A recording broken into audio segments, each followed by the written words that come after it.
पाठ 10। काल। जिज्ञासा और प्रेरित, तुमने 2 सेब कल खाए थे, 2 सेब अभी खा रहे हो, 2 सेब कल खाओगे।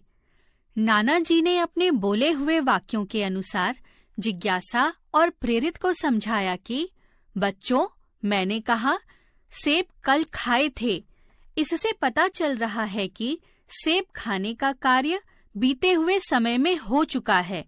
सेब आज खा रहे हो, इससे पता चल रहा है कि सेब खाने का कार्य अभी हो रहा है।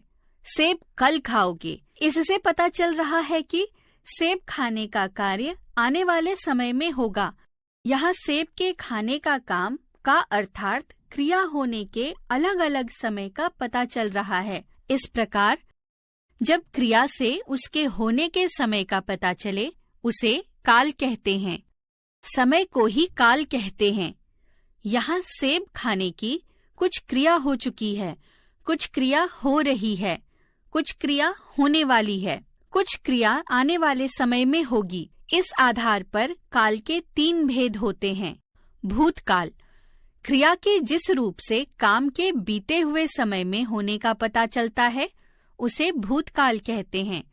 जैसे ललित कल पिकनिक पर गया था, कल माँ ने मिठाई बनाई थी, कल कक्षा में प्रतियोगिता आयोजित हुई थी, नवल की परीक्षा खत्म हो चुकी थी।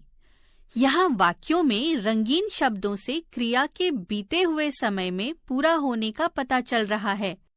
अतः यहाँ भूतकाल है। काल, भूतकाल, वर्तमान काल, भविष्यत काल।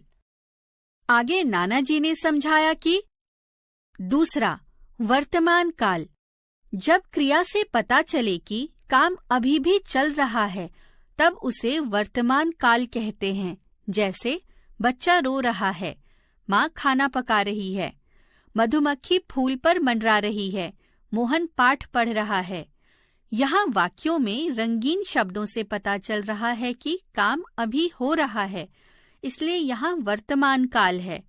तीसरा, भविष्यत काल। जब क्रिया से पता चले कि काम आने वाले समय में होगा, वहाँ भविष्यत काल होता है। जैसे किसान फसल काटेगा, शाम होने तक हम घर पर पहुंच जाएंगे, कल अभिनव हमारे घर आएगा, माँ मंदिर जाएंगी।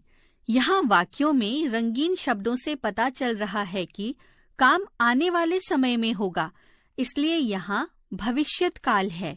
इस प्रकार भूतकाल, वर्तमान काल और भविष्यत काल में इन क्रियाओं का प्रयोग होता है। पहला, भूतकाल, गया, गया था, चुके थे। दूसरा, वर्तमान काल, रहा है, रही है, रहे हैं। तीसरा, भविष्यत काल, गा, गे, गी।